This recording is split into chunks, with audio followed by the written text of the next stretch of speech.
할렐루야. 오늘 예배 오신 여러분들 환영합니다. 우리 함께 잠시 기도하고 찬양하도록 하겠습니다. 기도하시겠습니다. 하나님 감사합니다.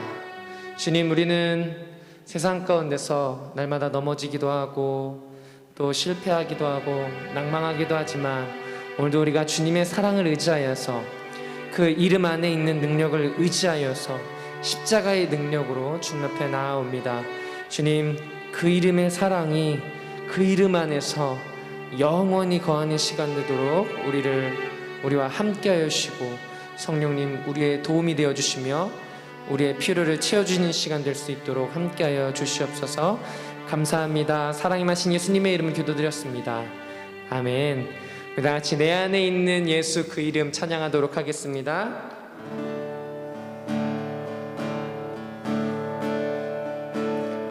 내 안에 있는 예수 그 이름 세상과는 비교할 수 없네. 그 이름의 아름다운 사랑은 어둠에 있던 나를 빛으로 인도하셨네. 한 번 더 찬양합니다. 내 안에 있는 예수 그 이름 세상과는 비교할 수 없네. 그 이름의 아름다운 사랑은 어둠에 있던 나를 빛으로 인도하셨네.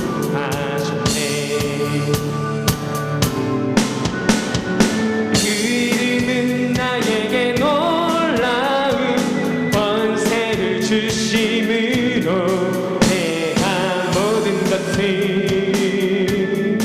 이기네. 그 이름에 내가 거하고 그 이름의 사랑이 내 안에 있네. 그 이름의 사랑이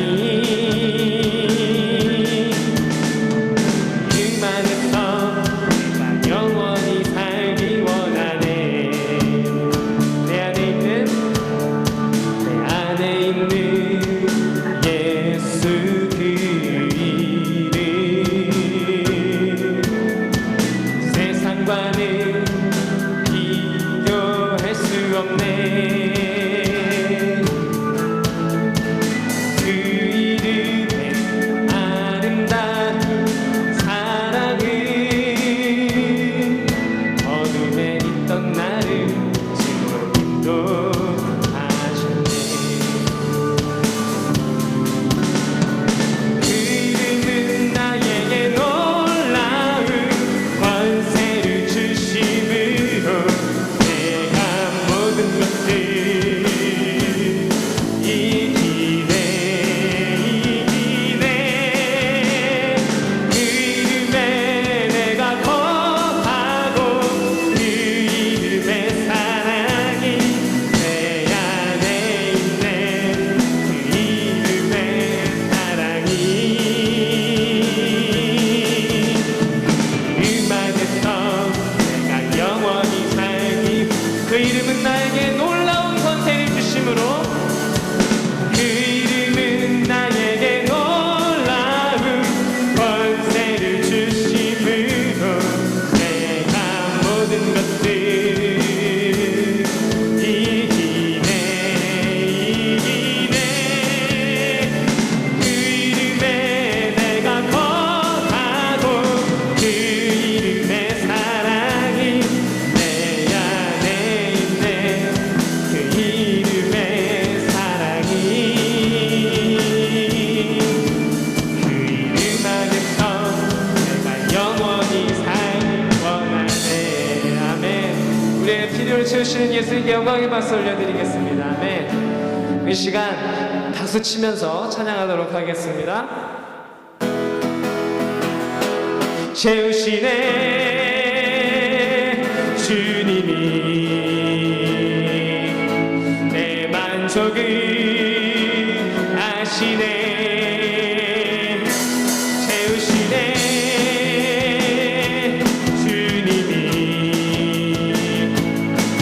내 필요를 아시네. 한 번 더 채우시네. 채우시네.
예수님 목마릅니다.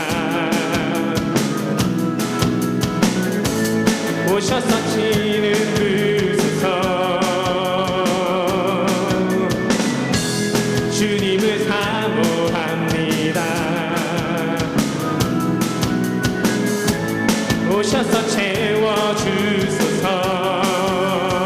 성령의 불로, 성령의 불로,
주신 하나님께 한 번 더 감사의 박수 올려드리도록 하겠습니다. 아멘.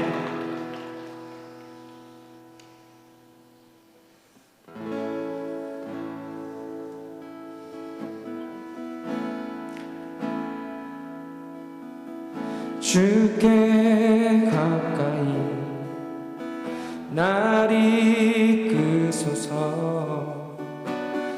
간절히 주님만을 원합니다. 채워주소서. 주의 사랑을 진정한 찬양 드릴 수 있도록 목마른 나의 영혼 주를 부르니 나의 맘만 줘 주소서. 주님만을 원합니다. 더 원합니다. 나의 맘만 줘 주소서. 주께 가까이 날 이끄소서. 주께 가까이 날 이끄소서. 간절히 주님만을 원합니다.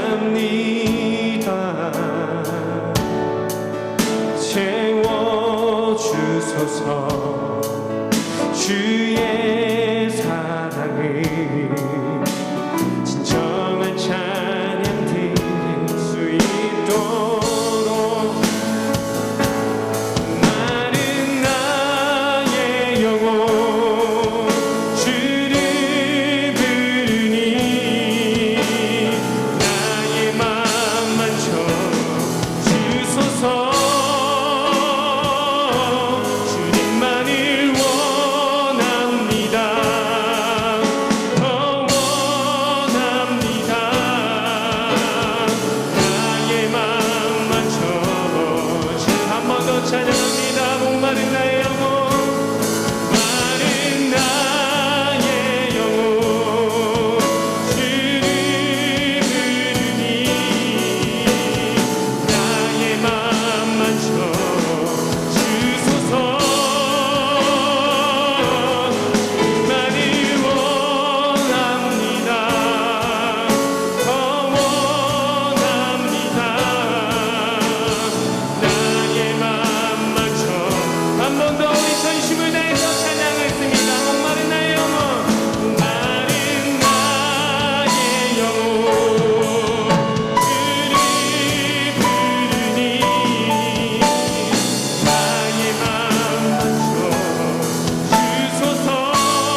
의지할 것은 우리의 기도 제목보다 더욱 크게 응답하실 하나님이십니다. 우리 시간 우리가 능히 그 시험들을 이길 것은 아버지의 이름을 높여드리고 예수 그리스도의 십자가를 의지하는 것입니다.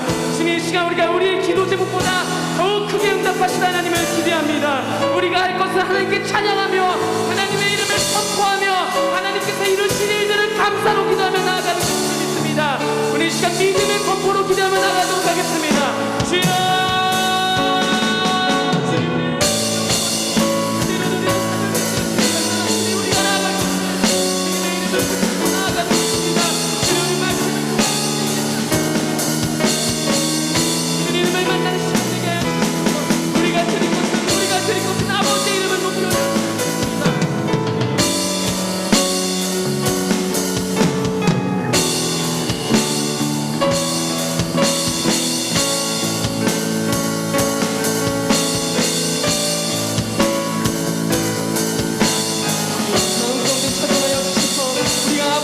높이 올려드리는 시간 되게 하여 주시옵소서. 시간 주님의 영광 받는 시간 되게 하여 주시옵소서. 주님의 이름은 참 되시며 주님만 우리의 구원 되시며 주님만 우리의 복이 되시오니 주님, 시간 우리의 가정 가운데 나의 마음 가운데 들어오셔서 주님, 우리가 영원히 주님과 함께 있는 복을 누리게 하여 주시옵소서. 사랑과 은혜의 주님, 감사합니다. 주님, 우리는 세상 가운데서 때론 넘어지고 때론 절망하고 때로는 소망이 없을 때가 있습니다. 그러나 주님, 우리가 의지할 것은 우리의 기도보다 더 크게 응답하실 하나님 아버지인 줄 믿습니다.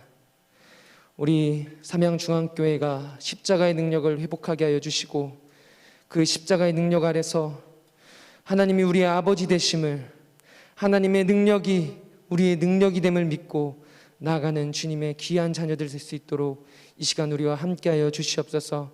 특별히 말씀 전하시는 이상호 전사님과 함께해 주셔서 전하시는 말씀을 우리가 사람의 말이 아니라 하나님의 음성으로 듣게 하여 주시고 하나님과 교제하게 해주시고 우리가 이 한 주간 살아가는 우리의 표대가 되는 귀한 말씀 되도록 성령님 역사하여 주시옵소서. 감사드립니다. 사랑이 많으신 예수님의 이름으로 기도드렸습니다. 아멘.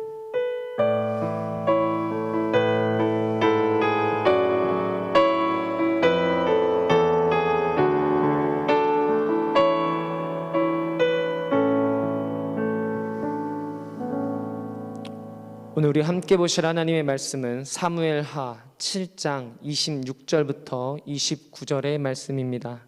사무엘하 7장 26절부터 29절의 말씀입니다.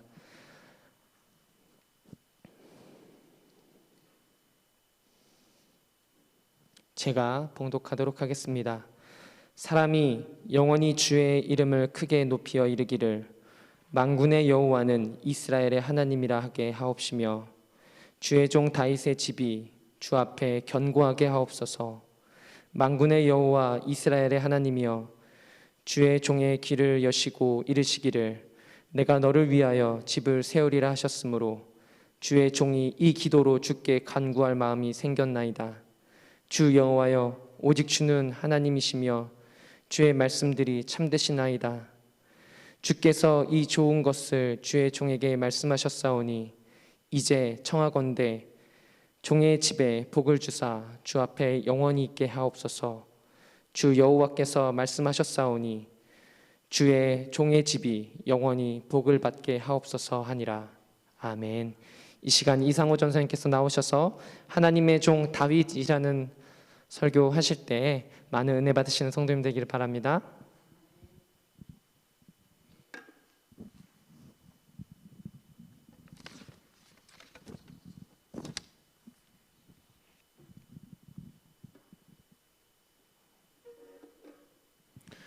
네, 오늘 통성경 오늘 다룰 부분은 사무엘하 그리고 열왕기상 1장에서 2장까지입니다. 사무엘하 전체 그리고 열왕기상 1장에서 1장에서 2장까지입니다. 여러분 지난주 무슨 얘기를 들으셨는지 기억하시나요? 예, 지난주에 사울에 대해서 들었고요. 또 사무엘상이었죠. 사울이 죽는 부분까지 다루었던 걸로 기억합니다. 네, 이제 사무엘 하부터는 사울 가문이 물러나고 본격적으로 이제 다윗의 시대가 펼쳐집니다. 다윗 왕의 이야기가 그래서 중심이 됩니다. 그래서 이 부분 사무엘 하부터 열왕기상 1장에서 2장까지는 주로 다윗에 관한 기록들입니다.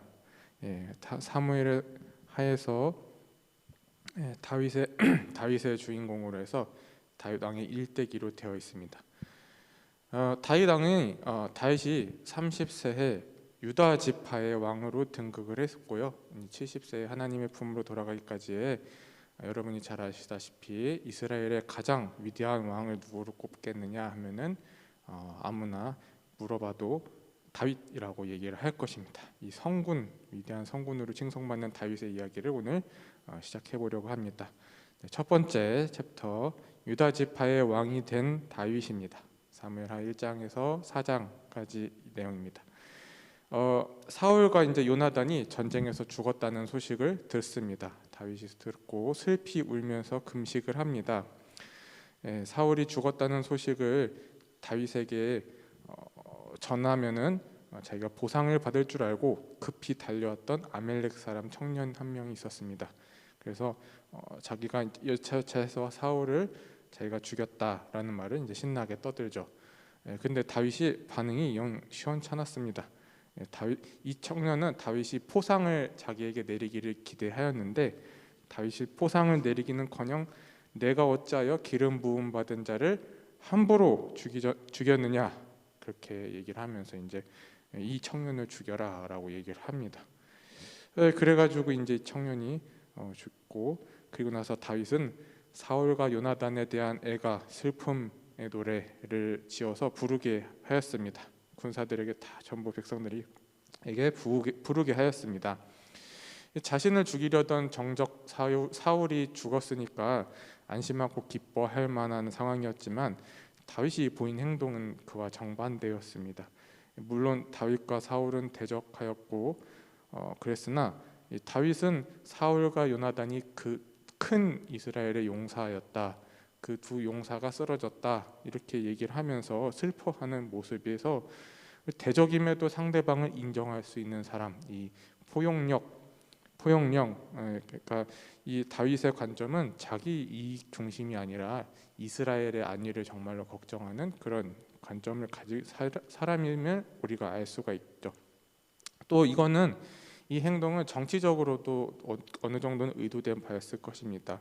왜냐하면 사울 왕이 죽었는데 자기가 좋아하지 않고 어떤 그런 애가를 부르는 것을 보면서 같은 이스라엘 사울 왕의 편에 있던 이스라엘 사람들도 같이 포용할 수 있는 그런 행동이었죠.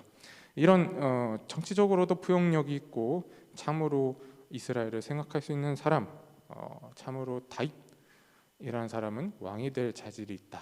네, 그런 생각이 드는 그런 구절입니다. 이렇게 하고 나서 이제 사울과 요나단이 죽고 나서 다윗이 이제 차기 유력한 왕이 될 수 있는 상황이었습니다. 그런데 아직까지는 그렇게 다윗을 따르는 사람이 크게 많지 않았습니다. 이 왕이라고 해도 왕정이 이제 파워 권력이 굉장히 있는 왕이 있는가 하면은 이 당시는 초창기였기 때문에 각자 이제 지파들 따로 있고요. 거기서 이제 연합해가지고 이것들을 통솔하는 역할이 왕이 되었던 것이죠. 그래서 이제 사울 가문을 아직까지도 지지했던 그런 세력들, 각 지파들이 많았었죠. 그래서 사무엘하 2장 8절에 보면은 사울의 군사령관 넬의 아들 아브넬이 이미 사울의 아들 이스보셋을 데리고 마하나임으로 건너가 길르앗과 아술과 이스라엘과 에브라임과 베냐민과 온 이스라엘의 왕으로 삼았더라. 이런 구절이 있습니다.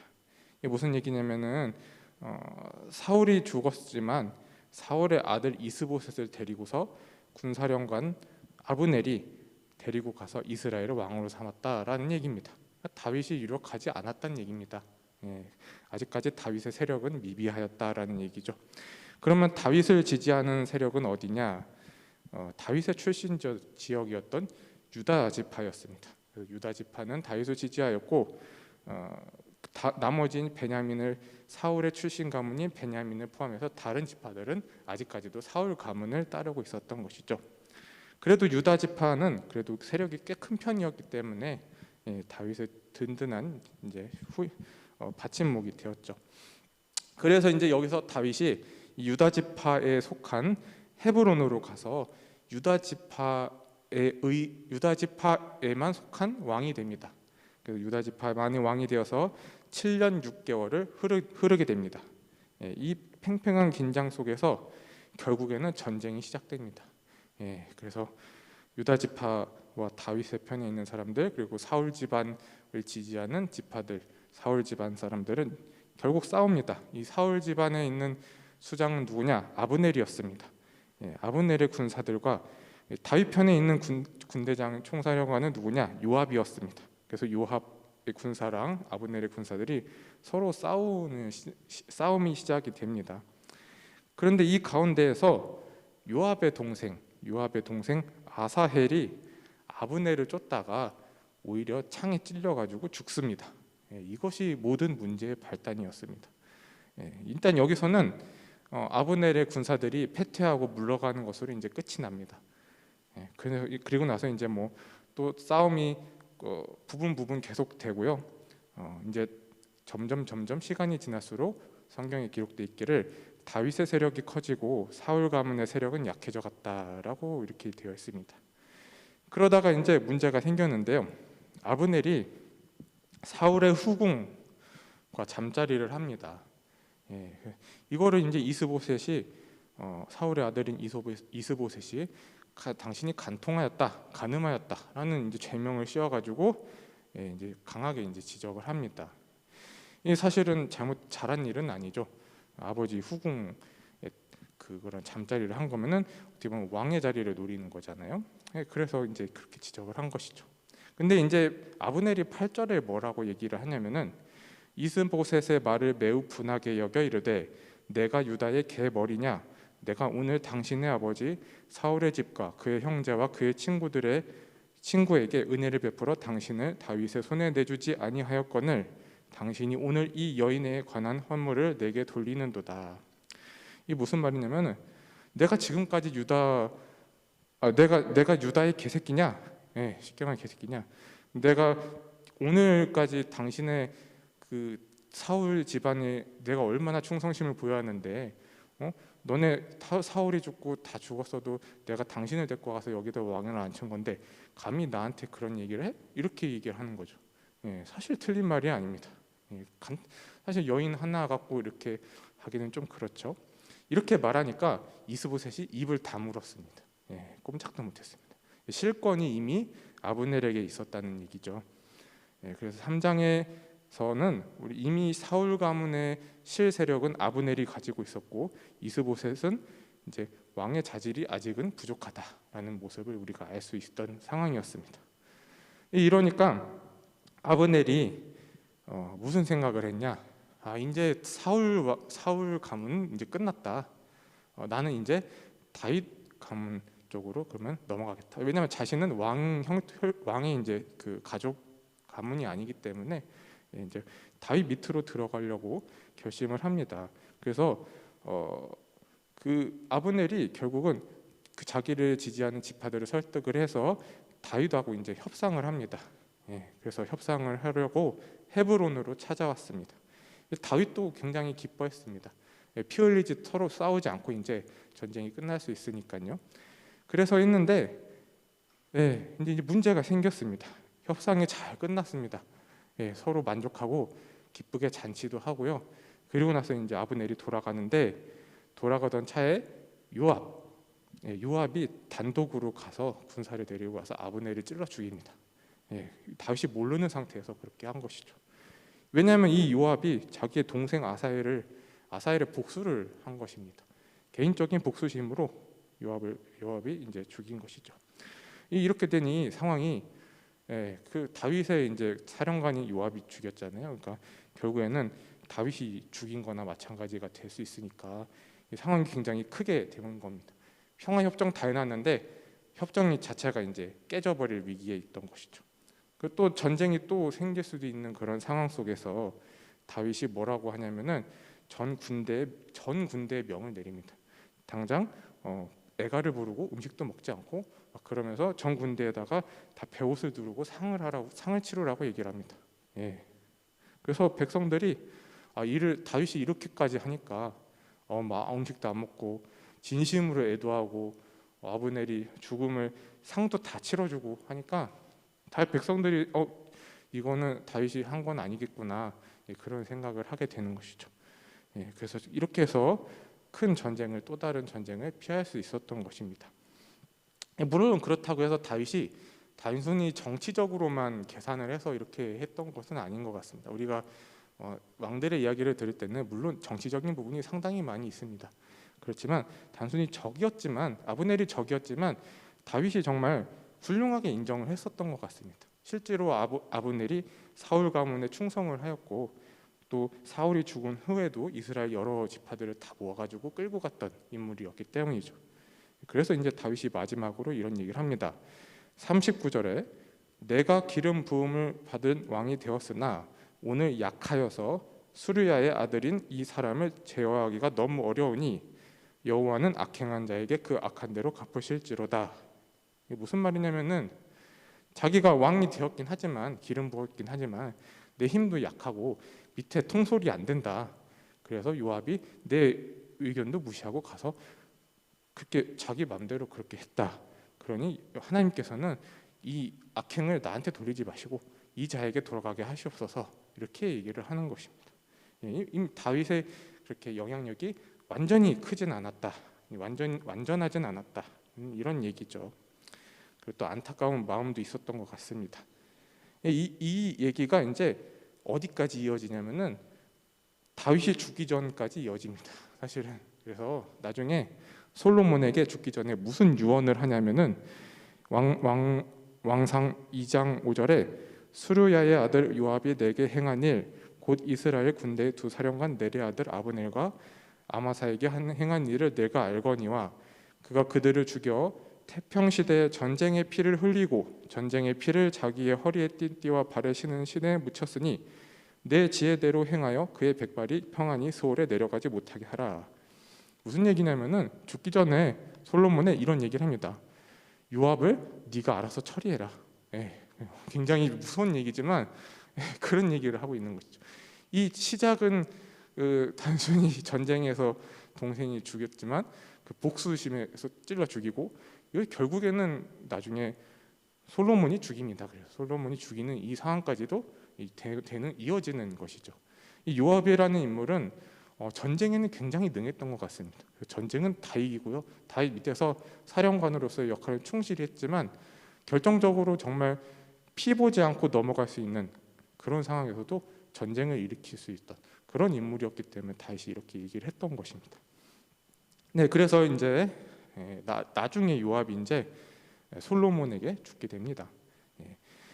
이제 다시 돌아와서요, 사울의 아들 이스보셋, 이제 자기의 부하들한테 배신을 당해서 이제 죽고 생을 마감하게 됩니다. 이 두 사람, 이 군사령관이었던 두 사람 또한 이스보셋의 목을 갖고서 기쁘게 신나게 랄랄라 하면서 다윗에게 갖다 바쳤는데 다윗이 또 내가 저번에도 그렇게 했는데 너네가 또 그래? 그러면서 너네도 죽어, 이렇게 딱 죽습니다. 너네도 감히 하나님의 기름 부은 사람을 그렇게 해? 하고 딱 죽임. 그래서 이 두 사람도 마찬가지로 본보기를 삼습니다. 이제 두 번째 챕터입니다. 통일 왕국의 왕 다윗의 업적, 사무엘하 5장에서 6장까지입니다. 여기 해당되는 게 역대상의 11장에서 16장까지입니다. 이제 사울 가문은 몰락했습니다. 더 이상 지탱할 수가 없었습니다.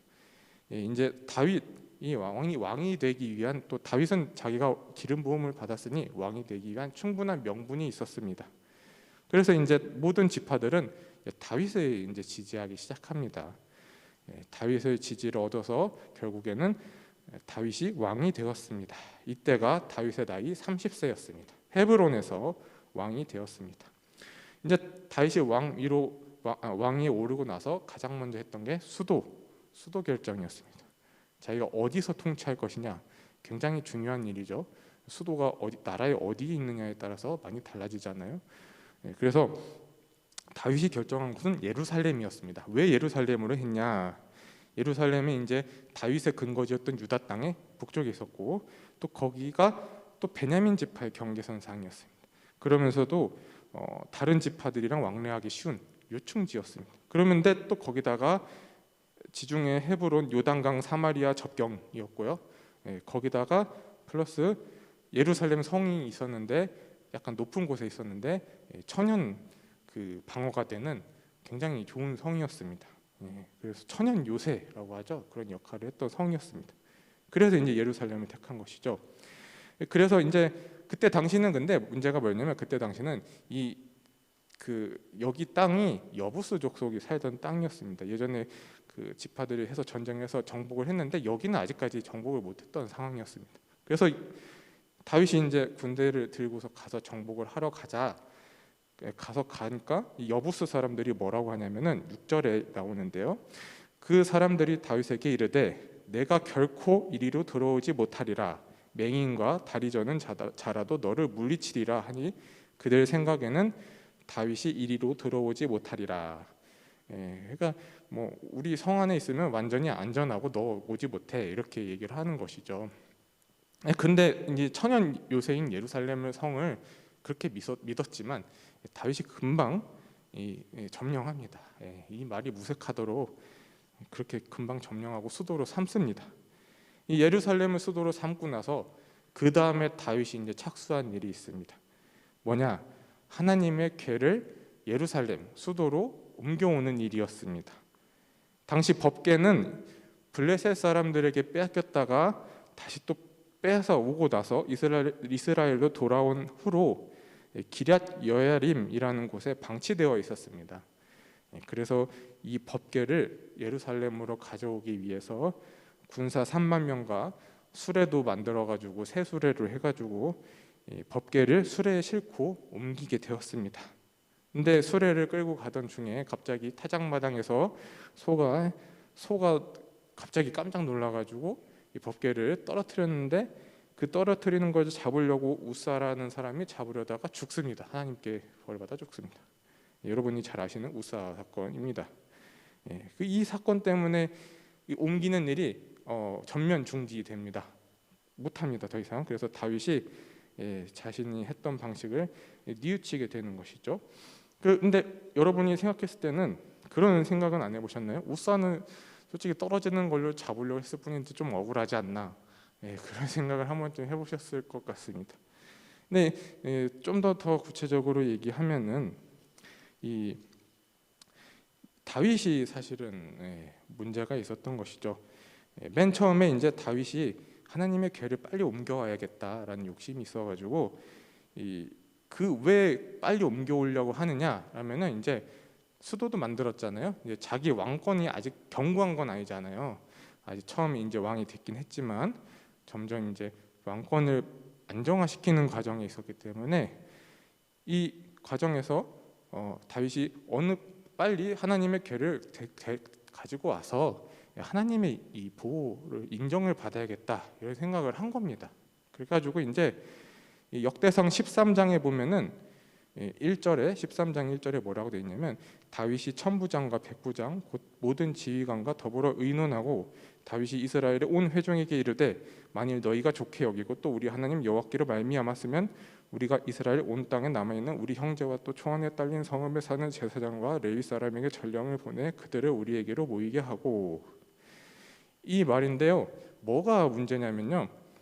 이 일을 의논하는데 제사장과 의논하지 않았습니다. 자기 지휘관들하고만 빨리 의논해 버립니다. 이 일을 결정을 합니다. 그리고 나서 회중한테 물어봅니다. 너희가 좋게 여기면 하자 하고 나서 그 다음에 레위 사람들을 거기다 갖다 모아놓자. 일의 전과 후가 바뀐 겁니다. 원래 율법상으로 이 제사장과 레위 사람들이 법궤 그리고 성막 등한 모든 이 관할 권한이 가지고 있었잖아요. 우리가 알다시피.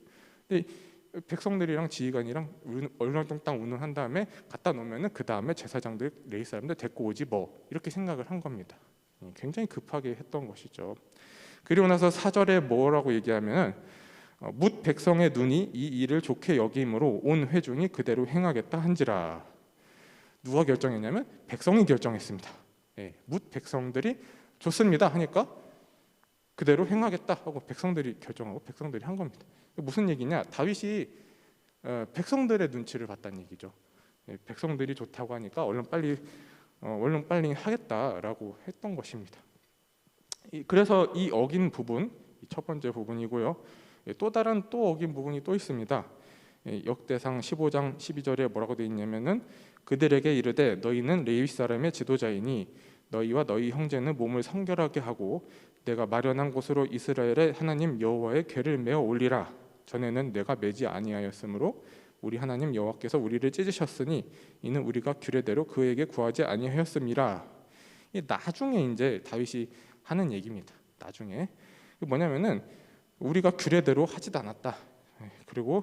그러니까 너희는 규례대로 레위 사람들이니까 너네는 몸을 씻고 경결하게 하고 규례대로 이제 해라. 몸을 해서 너희가 어깨에다 메고서 법대로 어깨에 메고서 가져와라. 이렇게 얘기를 하는 장면입니다. 이게 그렇다면은 결국에는 다윗이 수레로 아까는 가져왔다고 말씀드렸잖아요. 수레로 가져오는 것이 율법에 맞는 것이 아니라 레위인들이 가서 어깨에 메고 절차대로 하는 것이 원래 율법이었다는 것이죠. 이것을 어긴 것입니다.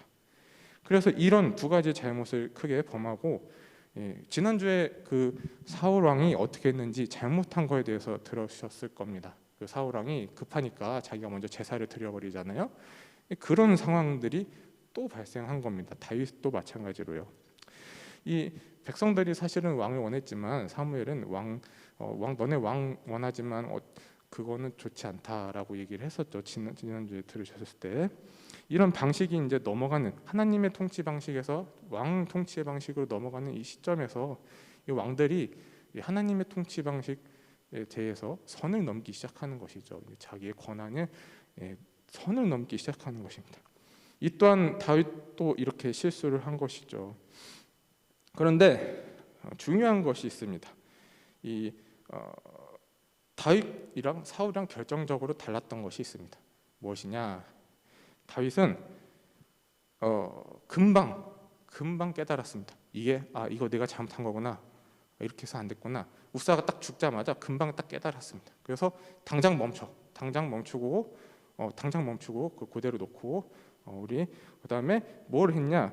다윗이 잘못을 뉘우칩니다. 내가 이걸 잘못했다. 내가 죽음에 대한 책임이 있다. 우사에 대한 죽음. 그래서 다윗이 탄식하면서 그곳을 베레스 우사라고 이름을 지어납니다. 우사가 박살났다라는 뜻입니다.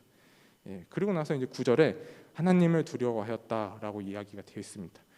다윗이 그날의 여호와를 두려워하여 이르되 여호와의 궤가 어찌 내게로 오리오, 이렇게 얘기를 합니다. 하나님이 두려웠던 것이죠. 당장 그렇게 상황이 되었으니까 다윗이 분명하게 깨달은 겁니다.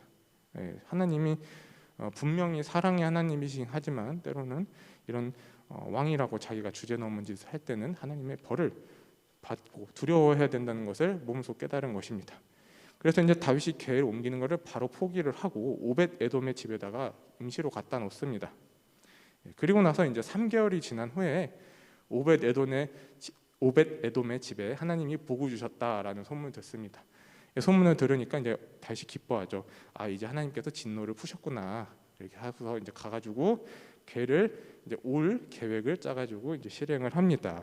이때는 아주 정확하게 율법에 따라서 만만의 준비를 다 하고 제사장들도 다 데리고 오고 레위 사람들 다 데리고 오고 비파랑 수금 치는 사람 다 데리고 오고 그다음에 뭐 제물도 제사도 다 드리고 이제는 과하다 싶을 정도로 정말로 만반의 준비를 다 합니다.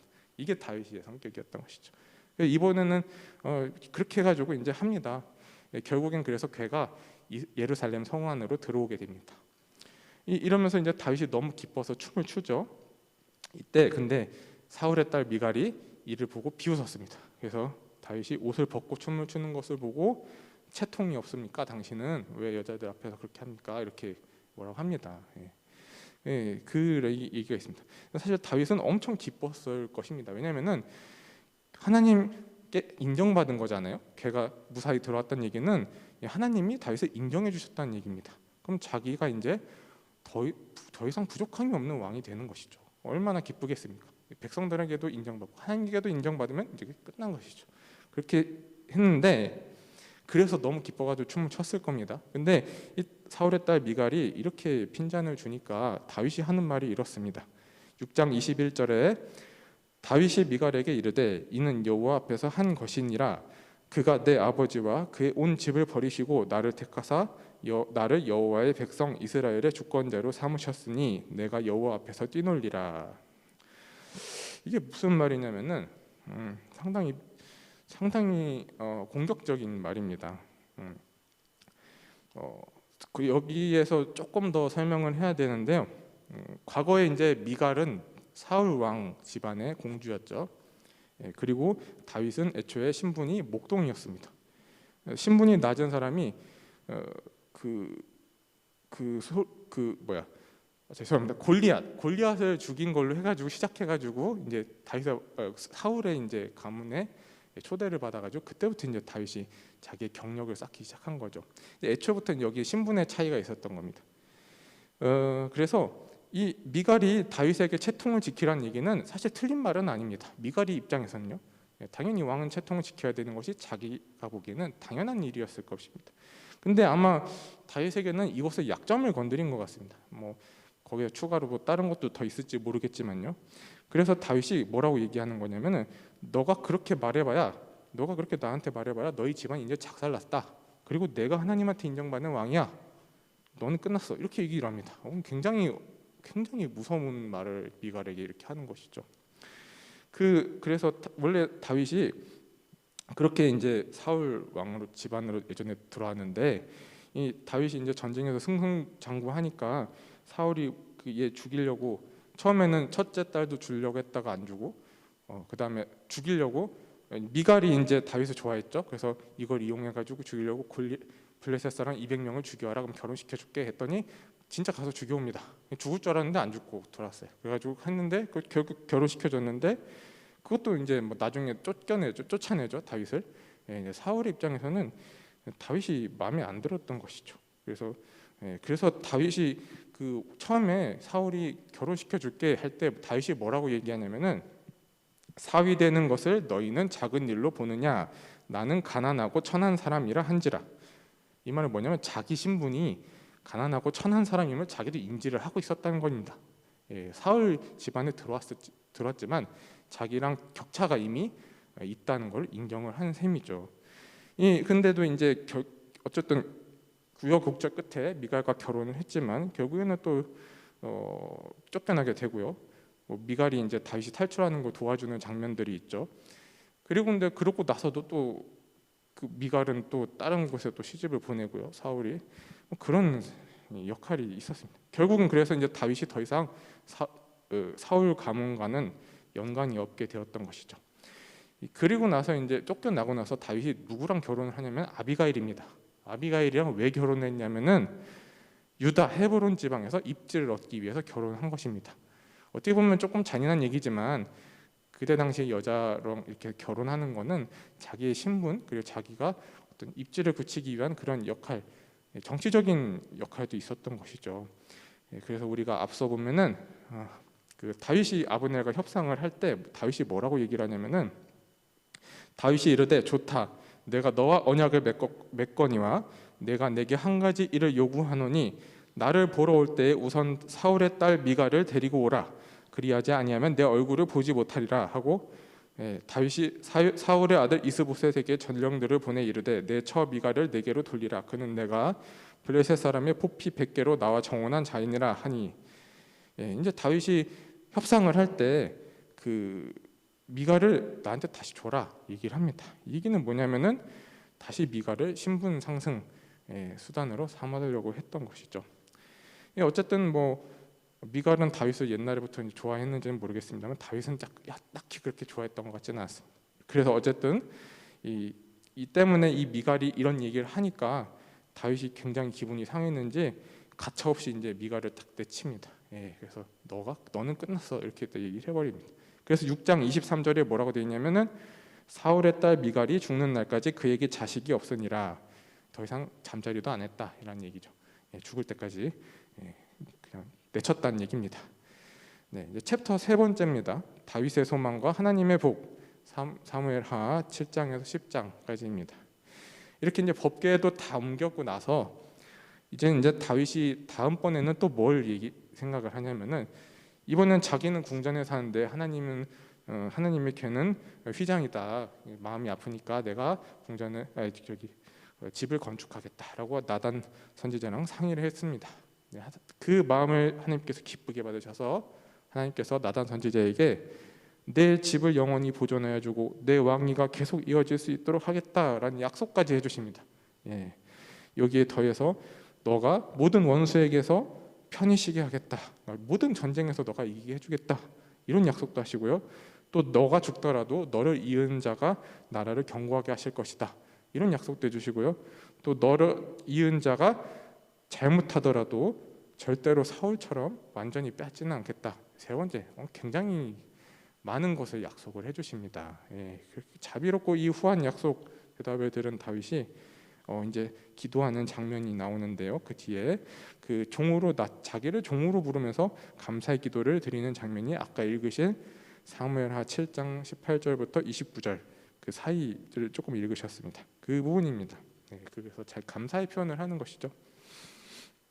그래서 이제 사무엘하 10장까지는 전쟁에서 이기는 것 그리고 다윗 내강의 구성원들 그런 부분들에 이제 대해서 설명을 하고 있습니다. 그래서 사령관 요압, 브나야, 사관 여호사밧, 사독 아비아달 이런 거 날마다 이제 다윗의 왕국이 점점 견고해지고 있던 것이죠. 챕터 네 번째입니다. 인간 다윗의 모습들 사무엘하 11장부터 24장까지입니다. 여러분이 여기까지 다윗의 이야기를 들었으면 다윗은 정말 대단한 인물입니다. 역전의 용사이고요. 바닥에서 시작해서 결국엔 왕이 된 사람입니다. 거기다가 왕위도 견고하게 하였습니다. 그런데 이 사람이 실수를 합니다. 밧세바를 탐하여서 우리아를 전쟁에 내보내 죽게 만들고 밧세바를 빼앗죠. 그리고 나서 나단 선지자가 다윗의 잘못을 크게 지적을 합니다. 그 때문에 이 잘못 때문에 또한 밧세바가 낳은 첫째 아이는 죽게 되고요. 그 다음에 다윗이 자신의 죄를 뉘우치고 금식하고 엎드립니다. 여러분 그런 생각을 해보셨는지 모르겠습니다. 다윗이 저지른 죄는 많습니다. 살인죄, 이웃의 아내를 탐낸 죄, 중죄를 많이 저질렀잖아요. 근데도 어떻게 율법에는 사실은 이렇게 하면은 바로 죽여야 되거든요. 근데 왜 다윗은 죽지 않고 살아 있을까요? 그런 생각을 한번 해보셨는지 모르겠습니다. 물론 뭐 다윗이 왕이니까라는 그렇게 얘기할 수도 있겠지만 마태복음 7장 1절에 무슨 구절이 있냐면 비판을 받지 아니하려거든 비판하지 말라라는 구절이 있습니다. 단순하지만 이게 무슨 얘기냐면은 비판을 받지 아니하거든 남을 비판하지 말라. 말 그대로 비판하지 말라는 얘기인데 단순히 뭐 누가 뭔 잘못을 했던지 거기에 대해서 비판하지 말라 이런 얘기는 아닙니다. 그러니까 뭐 묻지도 따지지도 말고 그냥 묻어줘라 이런 얘기는 아닙니다. 그 성경에서 항상 말씀하고 있는 부분은 죄와 실수와 잘못을 지적을 하되 정죄는 하지 않고 뉘우칠 기회를 주어라. 이것이 이제 참 의미입니다. 그래서 다윗이 계속돼서 반복해서 실수를 하더라도 바로바로 뉘우치잖아요. 바로바로 회개하잖아요. 대신 또 벌도 받지만 그런 부분입니다. 그래서 다윗의 경우도 우리가 볼 수 있듯이 하나님께서는 나단 선지자를 통하여 엄중한 질책을 하셨고 또 아들을 죽음을 주셨고 또 반면에도 다윗이 뉘우칠 수 있는 시간을 주셨습니다. 그래서 다윗은 바로 뉘우치고 잘못을 회개하고 하나님께서 용서를 해주셨죠. 요즘 사회도 마찬가지로 이렇게 극단적이 돼서는 안 될 것 같습니다. 좋은 것이 좋은 거라지 하면서 다 덮어주는 것도 안 되고요. 또 타인의 잘못을 다 끄집어 내가지고 너가 이러 잘못했잖아 저거 잘못했잖아 이런 것도 또 좋은 거는 아닐 것 같습니다. 과도하게 다른 사람을 공격하는 태도도 물론 좋은 것은 아니죠. 그래서 다윗의 얘기, 다윗이 밧세바를 취한 이 사건, 이 잘못 이것이 다윗의 인생 동안 계속 영향을 줍니다. 사실은 용서하고 용서하고 하나님께 했지만 결국에는 자기의 업보는 자기가 가지고 가는 그런 사건이 일어납니다. 이 영향 때문인지 모르겠는데 다윗의 아들들은 막장이었습니다. 여러분이 다윗의 아들들 스토리를 읽어보시면 정말 이런 막장이 없다. 생각을 할 정도죠. 그래서 사무엘하 13장부터는 다윗 아들들의 이제 죽이는 스토리가 시작이 됩니다. 이 큰아들 암논이 누이 다말을 욕보이고 나서 셋째 압살롬이 이 복수를 계획합니다. 그래서 복수를 계획해서 큰 잔치를 베풀고 초대를 한 다음에 거기서 죽입니다. 네, 암논을 죽입니다. 이게 되게 웃긴 것은 압살롬이 다윗에게 잔치 있으니까 암논 좀 초대해 주세요. 이렇게 해가지고 다윗이 암논에게 너 형제들이랑 너랑 가라 그렇게 얘기를 한 거거든요. 근데 정작 다윗은 그 난이 일어났다는 소문을 들으니까 이 왕자들 다 죽었구나 이렇게 생각을 합니다. 착각을 합니다. 이거를 고쳐주는 게 바로 다윗의 형 시므아의 아들 요나답입니다. 뭐라고 하냐면 요나답이 아뢰어 이르되 내 주여 젊은 왕자들이 다 죽임을 당할 줄로 생각하지 마옵소서. 오직 암논만 죽었으리이다. 그가 압살롬의 누이 다말을 욕되게 한 날부터 압살롬이 결심한 것이니이다. 다윗은 이런 상황조차 컨트롤이 안 됐다는 안 됐다는 것입니다. 다윗의 형 요나답은 이미 압살롬이 계획을 알고 있었다는 것이죠. 압살롬이 이를 갈고 있었던 거구나. 이걸 알고 있었다는 것이죠. 이것조차 다윗은 몰랐다는 얘기입니다. 그래서 결국에는 압살롬이 그래서 죽이고 다윗이 압살롬을 내쫓아 버립니다. 근데 또 나중에 시간이 흐르니까 압살롬이 그리워져 가지고 다윗이 다시 압살롬을 데리고 옵니다. 근데 또 이번에는 압살롬이 반역을 합니다. 막장 중에 막장이죠. 그래서 이제는 아빠와 아들의 싸움이 됐습니다. 그래서 결국에는 요압 장군이 압살롬을 죽이는 것으로 이제 반역이 끝이 나긴 합니다. 이제 또 압살롬이 반역을 해가지고 다윗의 통치가 느슨해지니까 이번에는 또 베냐민 사람 비그리의 아들 세바가 반역을 일으킵니다. 이제 뭐 계속 문제 계속 터지는 것이죠.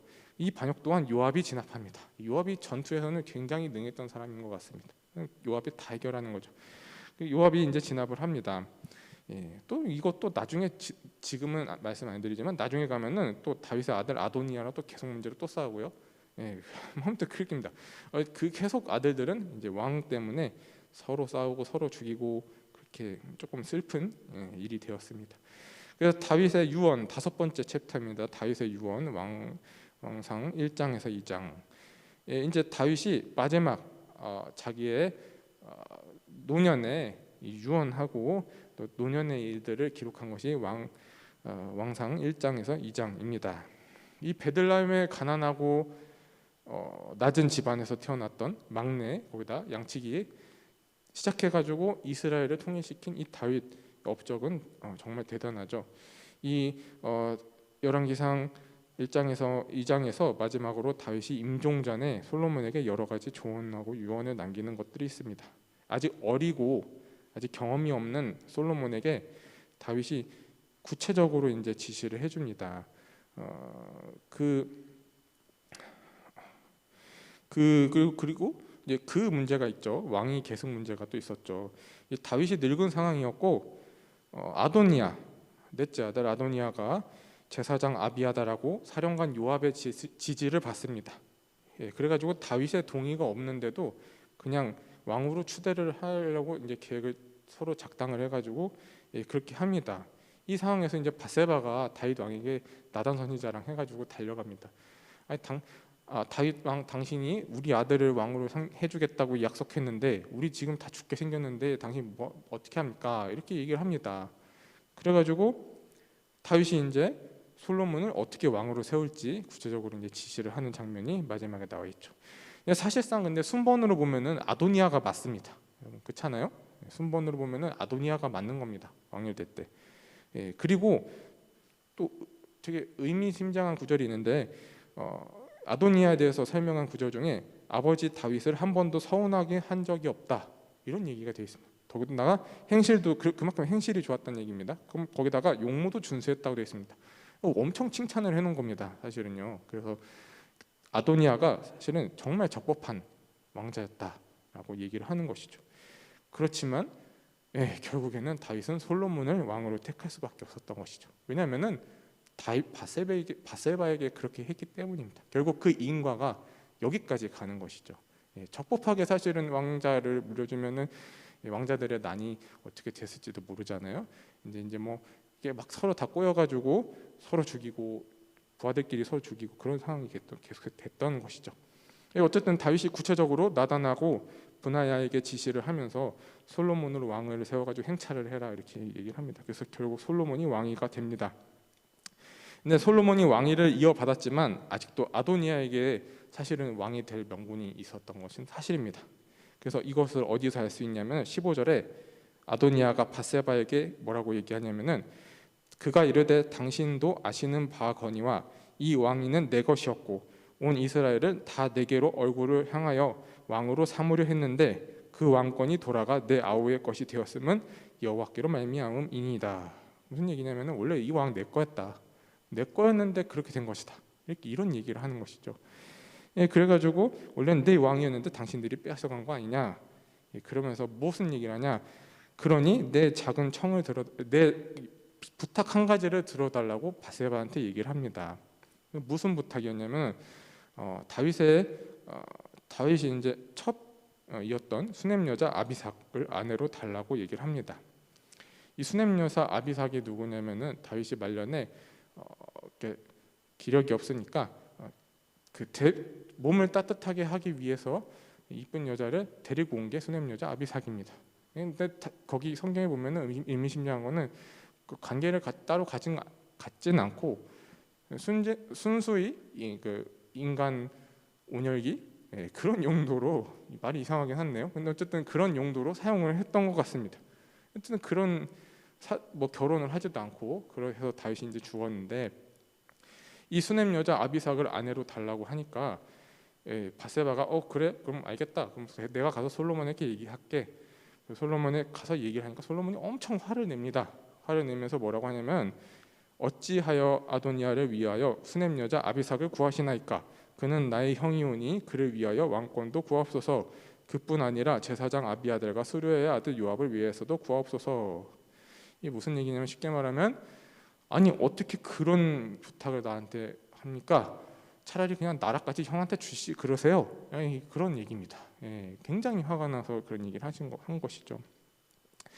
이 솔로몬은 이 부탁을 그러니까 뭐냐면은 아도니아가 다윗의 첩으로 여겼던 것 같습니다. 아비삭을 다윗의 첩으로 여겼던 것 같습니다. 그래서 아비삭을 데리고 간다는 얘기는 아도니아가 왕위를 찬탈하려는 계획이다라고 인지를 했던 것 같습니다. 그래서 나에 대한 도전이니 이거는 용납할 수 없다 이런 입장이었던 것 같죠.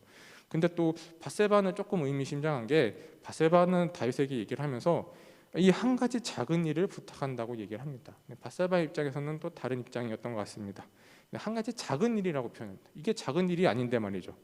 그래서 작은 일이라고 표현했는데 아마 무슨 더 자세한 거는 설명이 되어 있지 않지만 밧세바의 입장에서는 이 수넴 여자 아비삭을 아도니에게 줘서 좀 달래는 식으로 줘서 하는 게 좋다라고 생각했는지 모르겠고 솔로몬은 이건 절대로 용납할 수 없는 것이다 이렇게 얘기를 했던 것 같습니다.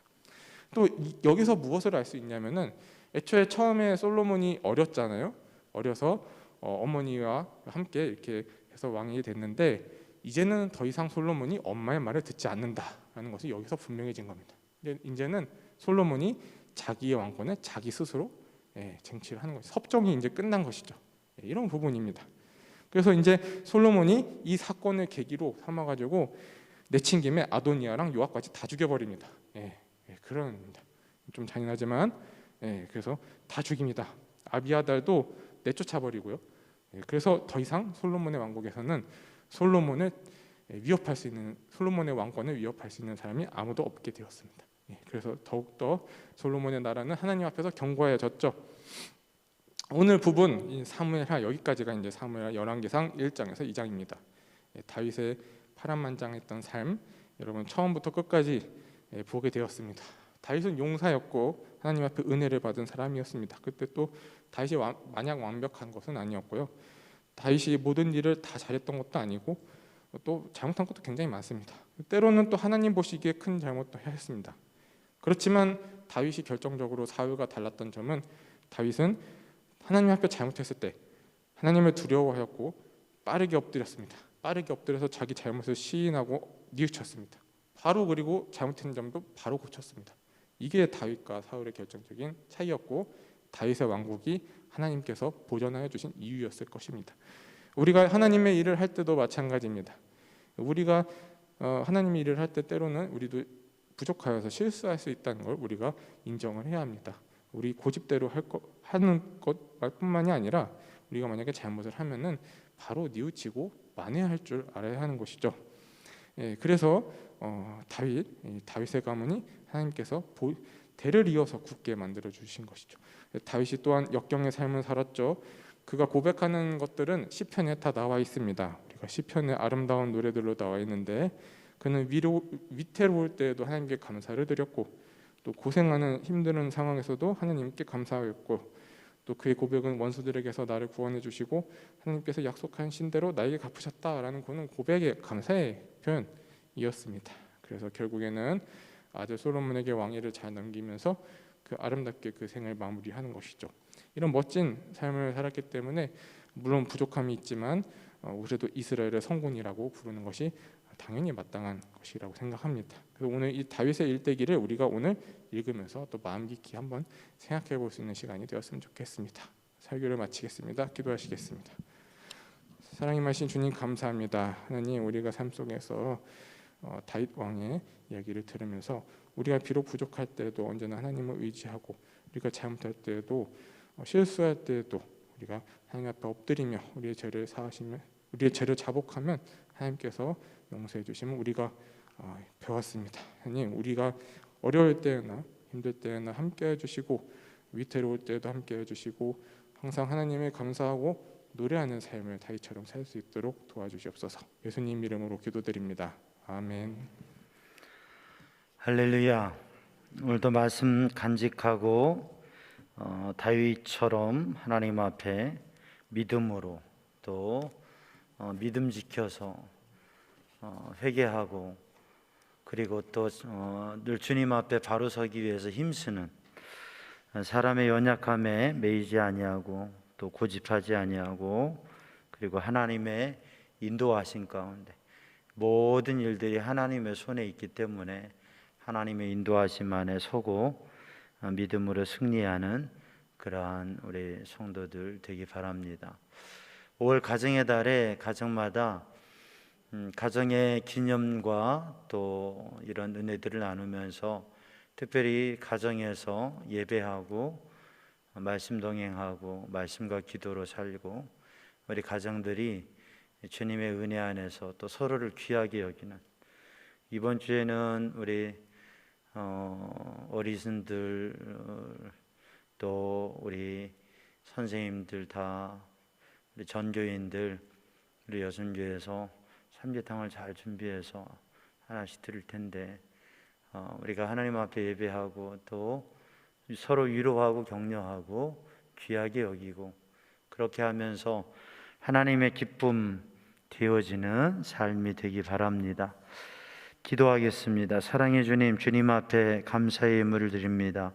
마음의 소원과 간구를 주님 받으시고, 주님 감사의 예물을 드립니다. 주님 도우심을 구하며 믿으며 감사드립니다. 주님 도와주시고 권사님의 간구와 마음의 소원을 주님께서 들으시고 응답하시고 주님의 일을 행하여 주옵소서.